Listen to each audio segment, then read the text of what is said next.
Bismillahirrahmanirrahim. Assalamualaikum warahmatullahi wabarakatuh. Apa kabar sahabat Wahyu semua? Alhamdulillah kita memasuki setelah melaksanakan puasa dan sekarang kita memasuki hari Fitri di mana umat Islam sedunia melaksanakan atau merayakan Lebaran.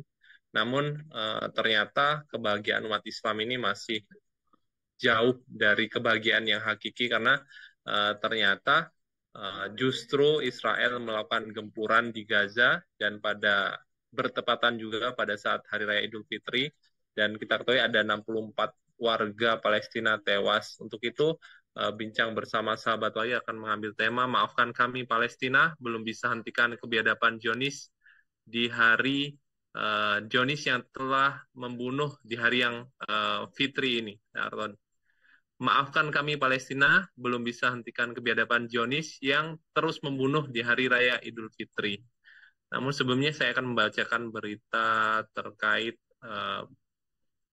tewasnya 64 saudara kita dengan judul Brutal Israel Gempur Gaza saat Hari Raya Idul Fitri. 64 warga Palestina tewas. Ini diambil dari fifa.co.id pada hari Selasa atau hari ini 1 April 2025. Jadi militer Israel terus menggempur rakyat Palestina di Gaza. Serangan Zionis dilakukan di tengah warga Palestina sedang merayakan momen Idul Fitri 2025. Suasana Idul Fitri yang seharusnya penuh kebahagiaan berubah jadi duka mendalam bagi warga Palestina di Gaza. Pada Minggu 30 Maret 2025 dini hari, serangan udara Israel menghantam Gaza dan serangan brutal Israel itu telah menewaskan setidaknya 64 orang termasuk anak-anak.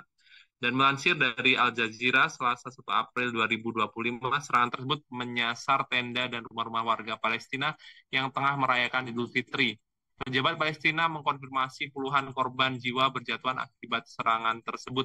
Sementara itu, di hari yang sama, Timbulan Sabit Merah Palestina atau PRCS menemukan 8 mayat petugas medis, 5 pekerja pertahanan sipil, dan seorang karyawan Perserikatan Bangsa-Bangsa. Mereka jadi korban setelah kendaraan mereka terkena tembakan Israel di dekat Rafah, Gaza Selatan sepekan sebelumnya. Jadi masyarakat Palestina seharusnya bisa menikmati makanan istimewa saat Idul Fitri, tetapi hari ini mereka bahkan kesulitan untuk mendapatkan satu kali makan, kata jurnalis Al Jazeera Hind Houdari dari Bir al-Balah. Jadi serangan brutal Israel semakin memperpanjang penderitaan rakyat Palestina yang telah lama hidup dalam konflik dan blokade. Dan dunia internasional kembali menyoroti eskalasi kekerasan yang telah dilakukan Israel.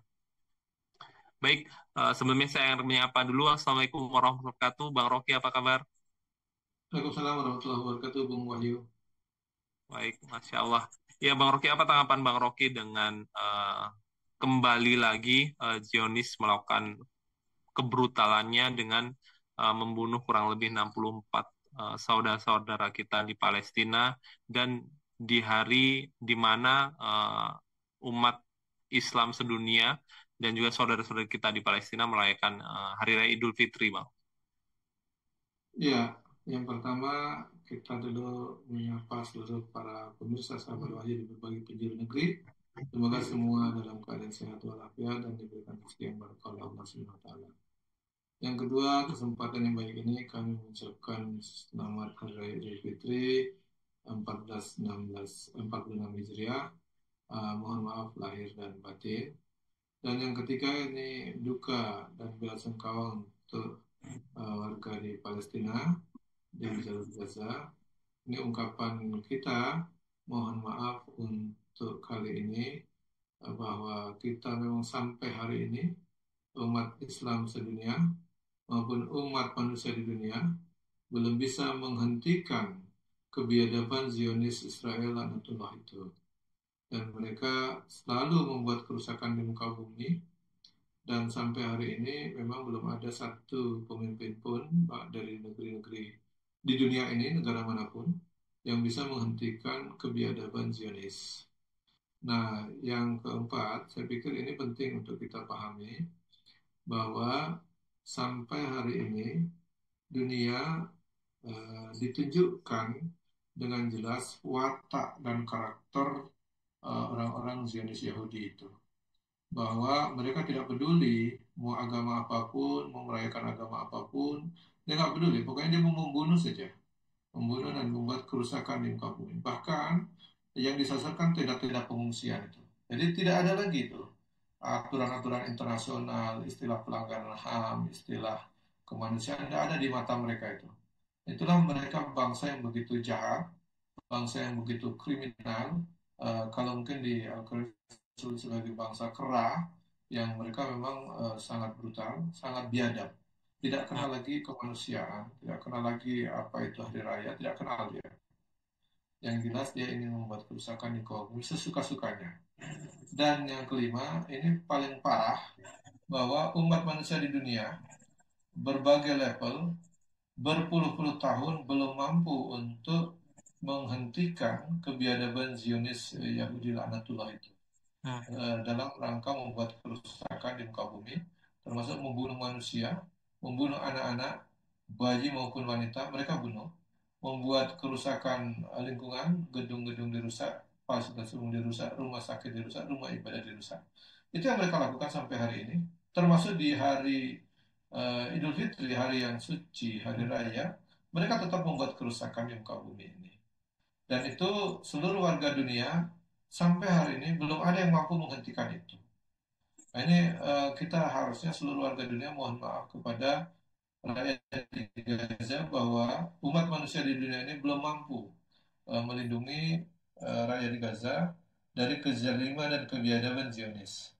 Yang kedua, belum mampu menghentikan dan mencegah kebiadaban Zionis itu untuk melakukan kerusakan-kerusakan di muka bumi ini. Jadi ini kesalahan-kesalahan fatal dan kelemahan bangsa-bangsa di dunia hari ini ada dua minimal. Mereka tidak mampu untuk menghentikan kezialiman dan kebiadaban yang dilakukan oleh Zionis laknatullah Yahudi itu. Yang kedua, mereka belum bisa membantu atau mencegah, menolong terjadinya kebiadaban itu. Dan mereka tidak mampu menghentikan juga. Nah ini saya pikir menjadi renungan kita bersama sebagai warga dunia, juga warga Muslim, kita berbagai level mestinya meminta maaf kepada rakyat Palestina, kepada warga Gaza yang terus dizalimi, yang terus dibunuh, terus dibombardir, dan sampai hari ini dunia belum mampu untuk mencegah hal itu terjadi terus-menerus. Ada upaya gencatan senjata, tapi itu dikhianati oleh pengkhianat, yaitu Zionis laknatullah itu. Saya pikir itu di muka bumi ini nampak sekali. Dia ingin menunjukkan siapa dan bagaimana karakter Zionis Yahudi laknatullah itu sesungguhnya. Bahwa mereka tidak kenal lagi itu kemanusiaan, tidak kenal lagi itu perjanjian damai, tidak kenal lagi itu uh, merusak lingkungan, dan tidak kenal lagi itu apa itu istilah hari raya dan hari yang lain-lain. Yang penting mereka ingin membuat kerusakan di muka bumi ini, dan tidak ada satupun bangsa maupun negara yang bisa menghentikan mereka. Bahkan tidak ada satu pemimpin pun di dunia yang bisa mencegah mereka untuk melakukan itu. Saya pikir catatan kita yang terjadi kesekian kalinya di Bung Wahyu. Baik, baik Bro Rocky. Artinya memang sampai saat ini kejadian ini berulang kali di mana kejahatan senjata yang telah disepakati terus saja dilanggar gitu kan. Dan artinya memang sampai saat ini umat atau masyarakat di Palestina eh, menginginkan apa ya? Ada yang menolong gitu. Tapi pada faktanya para pemimpin-pemimpin dunia pun tidak melakukan apa-apa, hanya memberikan kutukan-kutukan. Apa tanggapan Bang Rocky dengan ya bagaimana kondisi saat ini nih supaya perjanjian damai atau gencatan senjata itu bisa bisa disepakati dan tidak dilanggar atau ada tindakan yang seharusnya lebih yang bisa dilakukan oleh para pemimpin-pemimpin dunia khususnya pemimpin kaum muslimin, Bang. Iya, tentu yang paling berat pertanggungjawaban di akhirat nanti akan dimintai pertanggungjawaban adalah orang-orang yang punya kekuasaan dan kewenangan. Bagi kita rakyat ya biasa yang tidak punya kekuatan, tidak punya senjata, tidak punya kewenangan, tidak punya kemampuan, ya memang kita cukup mengecam, mendoakan dari jauh. Itu yang bisa kita lakukan. Karena kalau kita melakukan lebih juga kita akan berhadapan dengan aparat negara-negara kita sendiri. Karena mereka akan mencegah kita atau bahkan kita dituduh radikal, dituduh teroris dan seterusnya. Jadi yang bisa kita lakukan di level masyarakat ini bisa berlevel-level. Ada level masyarakat biasa yang tidak punya kewenangan, tidak punya kekuasaan. Yang kedua adalah level para uh, pemimpin yang punya kekuasaan. Yang ketiga adalah level orang-orang yang punya senjata, yang punya kemampuan untuk menghentikan itu dengan kekuatan militer. Saya pikir tiga level ini masing-masing pertanggungjawaban di akhirat nanti akan berbeda.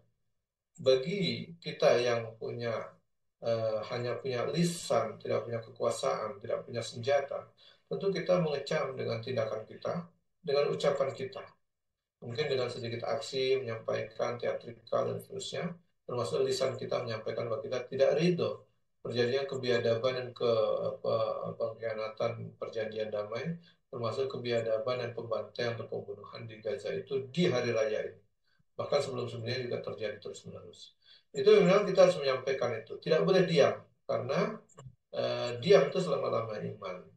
Nah, level kedua yang punya kewenangan, punya senjata, mereka sebenarnya bisa melakukan itu, tetapi mereka terhalang oleh sekat-sekat nasionalisme, sehingga mereka tidak bisa dengan senjatanya, dengan pasukannya, tidak bisa langsung berangkat ke sana untuk mencegah dan menghadapi tentara Zionis yang punya senjata untuk membunuh rakyat Palestina itu.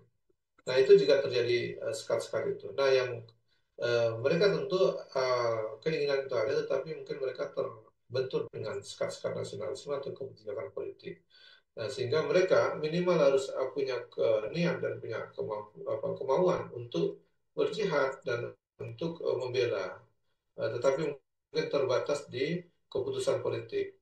Nah, yang paling berat tentu nanti pertanggungjawabannya adalah para pemimpin-pemimpin politik, para pemimpin negara, penguasa-penguasa, yang dengan tanda tangannya mereka bisa mengirim pasukan, dengan tanda tangannya mereka bisa memboikot dan memblokade Zionis yang ingin melakukan pembunuhan, pembantaian itu.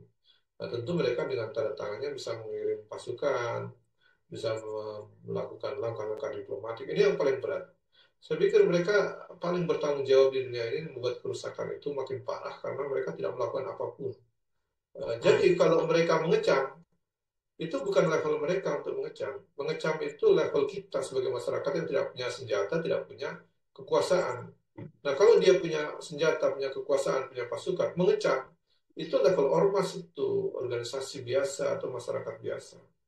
Jadi ini harus kita ingatkan kepada para pemimpin, para penguasa di dunia ini, baik itu negara-negara Arab, negara-negara Timur Tengah, dan negara-negara Muslim lainnya. Mereka punya kewajiban yang besar untuk membela rakyat Palestina, membela kemanusiaan yang dibantai, dibunuh oleh Zionis laknatullah itu. Mereka bukan sekedar mengecam, tetapi harus menggunakan kewenangannya, menggunakan kekuasaannya, tanda tangannya, perintahnya untuk menghentikan kebiadaban Zionis laknatullah itu, baik melakukan diplomasi maupun melakukan pengiriman kekuatan senjata. Saya pikir kuncinya di situ. Kalau negara-negara Muslim ini bersatu, para pemimpinnya itu tahu bahwa mereka di akhirat nanti akan disidang dan dimintai pertanggungjawaban atas nyawa-nyawa manusia yang tidak berdosa dibunuh oleh Zionis, sementara mereka punya pasukan, punya kekuasaan untuk bisa mencegahnya tapi tidak melakukan, tentu pertanggungjawabannya akan sangat lebih berat. Saya pikir itu yang perlu kita sampaikan kepada para penguasa dan juga kepada para pemimpin-pemimpin yang ada di dunia saat ini. Begitu, Bung Wahyu. Baik, baik terkait pendapat pro dan kontra Bang Rocky, di mana yang pro menyatakan bahwa lebih baik masyarakat Palestina meninggalkan wilayah tersebut dan itu akan lebih baik karena menyelamatkan nyawa. Tapi di satu sisi juga yang kontra menyatakan bahwa warga Palestina adalah benteng terakhir di mana memang di situ terdapat masjid Masjidil Aqsa, di mana masjid tersebut harus dipertahankan dan artinya ada kehormatan rakyat Palestina juga tetap harus dipertahankan, artinya tetap harus berjuang di sana. Apa pendapat Bang Rocky dengan dua pendapat yang pro dan kontra ini, Bang? Iya, saya pikir harus lebih rasional ya.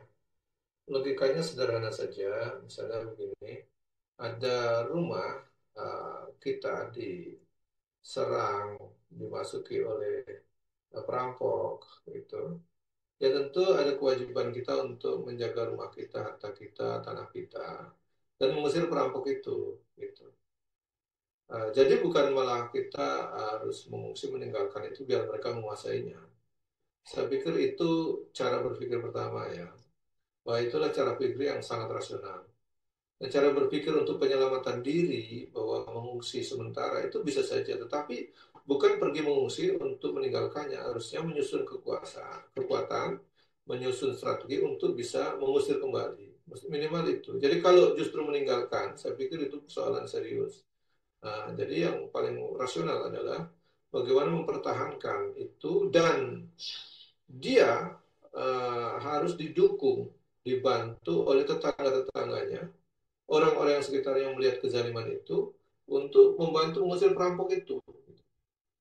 Dan kita mestinya sebagai muslim di dunia bersyukur ada rakyat Gaza, rakyat Palestina yang masih bertahan di sana untuk menjaga, melindungi, mempertahankan rumah suci umat Islam yaitu Masjidil Aqsa dan juga tanah kaum muslimin yang menjadi hak kaum muslimin yang dirampas oleh perampok Zionis laknatullah itu.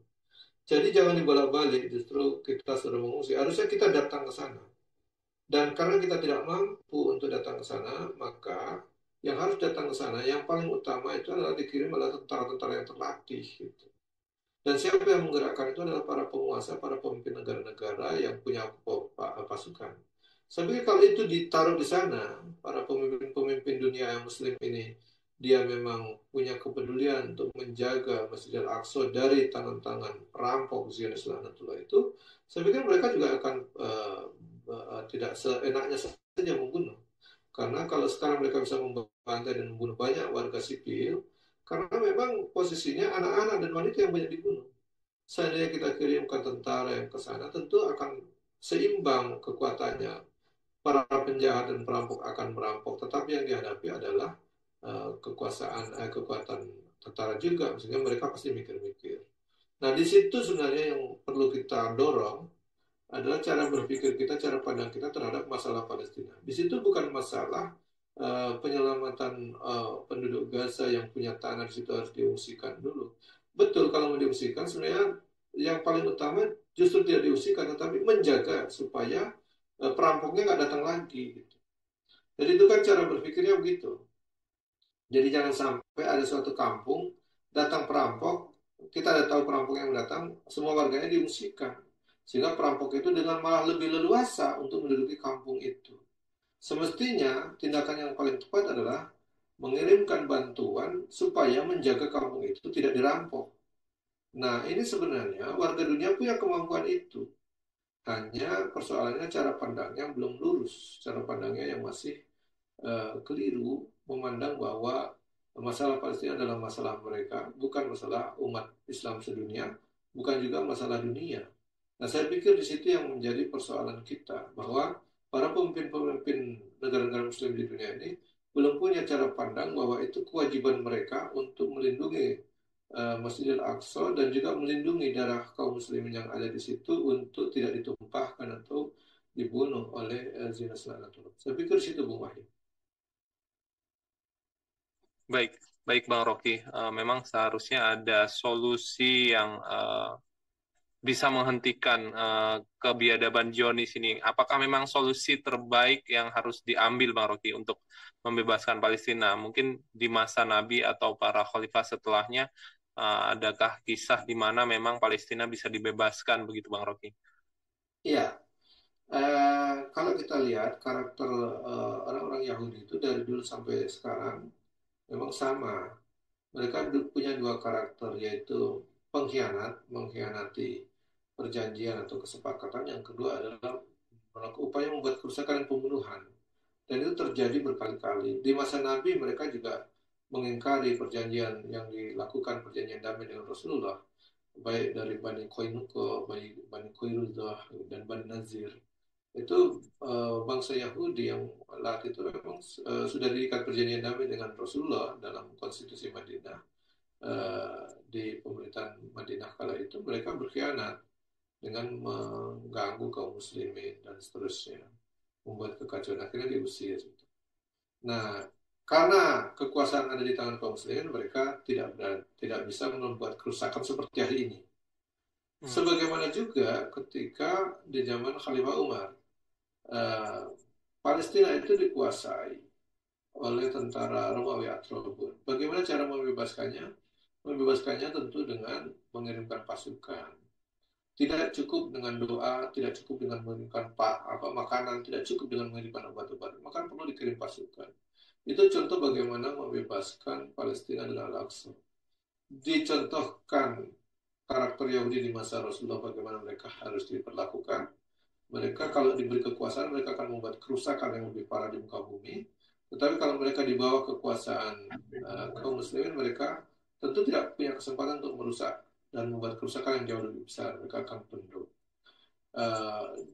Dalam hal membebaskan negeri-negeri muslim, dicontohkan oleh Khalifah Umar bin Khattab, bagaimana cara membebaskan Palestina kala itu, yaitu Masjid Al-Aqsa, yaitu dengan apa? Mengirimkan pasukan.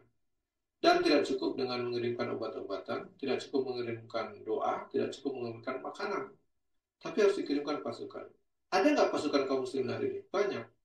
Cuma tersebar di berbagai negeri-negeri kaum muslimin dengan penguasa-penguasa negeri muslim yang berbeda-beda dan tidak punya cara pandang yang sama. Disitulah persoalan seriusnya.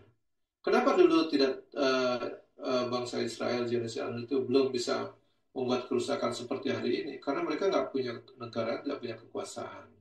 Dulu ketika mereka ingin mengambil tanah Palestina, itu Theodor Herzl dan kawan-kawan mendatangi Khalifah Utsmaniyah di Turki, dan mereka menawarkan uang untuk membeli tanah Palestina di Palestina. Tetapi Khalifah Utsmaniyah, Khalifah Abdul Aziz II itu waktu itu tidak memberikan, bahkan mengatakan tidak akan memberikan sejengkal tanah pun milik kaum muslimin itu.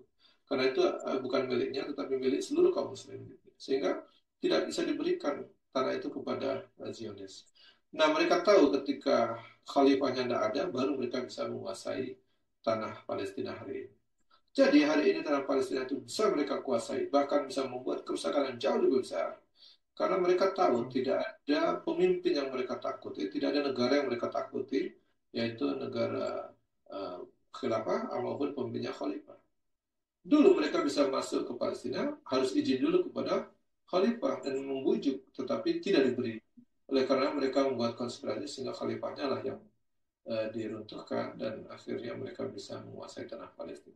Jadi kalau solusi untuk mengusir kembali para penjajah, perampok tanah Palestina itu adalah dengan pemimpin yang sekelas Khalifah Umar bin Khattab atau sekelas Sultan Salahuddin Al-Ayyubi.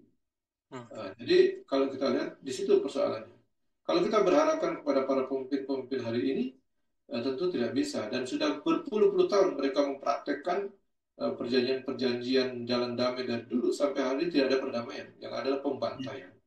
Saya pikir itu catatan sejarah bagi umat manusia di muka bumi ini, bahwa dengan kehidupan sistem kapitalisme hari ini di bawah pemimpin Amerika, pembantaian itu terus terjadi dan tidak mampu dihentikan. Beda dengan ketika Khalifah Utsmani dulu memimpin atau di masa-masa Khalifah dulu, tidak dibiarkan Zionis Yahudi maupun bangsa Yahudi itu untuk melakukan pembantaian seperti hari ini. Saya pikir di situ letak krusialnya. Jadi kalau ingin menghentikan kezaliman di muka bumi ini, kembalilah mencari sosok seperti Khalifah Umar atau Sultan Salahuddin Al-Ayyubi untuk membebaskan Al-Aqsa atau Palestina. Yang kedua adalah adanya khalifah yang bisa melindungi dan menjaga tanah tersebut. Saya pikir di situ krusialnya, Bung Wahyu. Baik. Masya Allah. Sebenarnya umat Islam itu mempunyai solusi tuntas bagaimana untuk menghentikan kebiadaban Zionis ini. Tapi dipertanyakan lagi apakah umat Islam mau mengambil dan menyatukan diri agar kita mempunyai kekuatan. Baik, Bang Rocky, ini adalah pertanyaan terakhir. Namun sebelum kita tutup, kami ingin mendengarkan closing statement terkait tema kita. Maafkan kami Palestina belum bisa hentikan kebiadaban Zionis yang terus membunuh di Hari Raya Idul Fitri. Silakan Bang Rocky. Ya, jadi di hari raya ini kita sebagai kaum muslimin memang harus saling memaafkan supaya kembali ke fitri. Tetapi ada satu yang membuat kita lebih sedih. Kita harus layak sekali meminta maaf kepada saudara-saudara kita di Gaza karena kita tidak mampu bermaaf-maafan dengan mereka.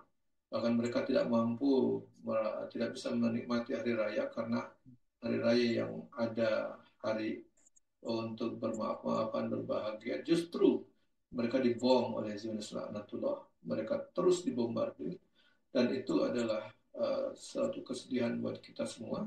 Saya pikir orang yang masih punya hati sebagai manusia mereka akan merasa sedih, kecuali dia bukan manusia dan tidak punya hati lagi, hati iblis maupun hati Zionis mungkin bisa tertawa dan senang melihat itu. Tetapi kita sebagai manusia tentu akan sedih dan tentu kita akan meminta maaf kepada rakyat Gaza yang belum mampu menghentikan kebiadaban Zionis Israel. Saya pikir kita sepakat semoga dunia ini semakin hari semakin baik. Kita menunggu sosok-sosok seperti Khalifah Umar untuk bisa membebaskan kembali tanah Palestina, mengusir kembali para perampok tanah Palestina itu, agar mereka tidak membuat kerusakan di muka bumi semakin parah. Dan semoga kita juga bisa menyatukan hati-hati kita, menyatukan pandangan kita, punya persepsi dan pemikiran yang sama bahwa persoalan utama Palestina adalah persoalan perampokan tanah, penjarahan tanah, dan penjarahan dan pembunuhan kaum muslimin. Jadi bukan persoalan yang lainnya. Dan itu menyelesaikannya tentu sudah ada dalam catatan sejarah dicontohkan adalah dengan pengiriman pasukan, mengusir kembali para perampok, dan mendudukkan kembali uh, haknya kepada yang memilikinya, dan itu hanya bisa dilakukan dengan pengiriman pasukan, dan pasukan itu yang mungkin melakukannya adalah pemimpin yang punya keberanian dan punya karakter seperti Khalifah Umar bin Khattab maupun Sultan Saladin Al-Ayyubi. Kita tidak bisa berharap banyak kepada para presiden yang ada hari ini, karena dalam catatan sejarah belum pernah ada presiden yang bisa membebaskan Palestina kecuali dua tokoh, yaitu Khalifah Umar bin Khattab maupun Sultan Saladin Al-Ayyubi. Kita berharap ada dua sosok itu dan kita berharap segera tegak kembali khilafah untuk melindungi dan membebaskan tanah Amin. Palestina. Demikian, Assalamualaikum warahmatullahi wabarakatuh.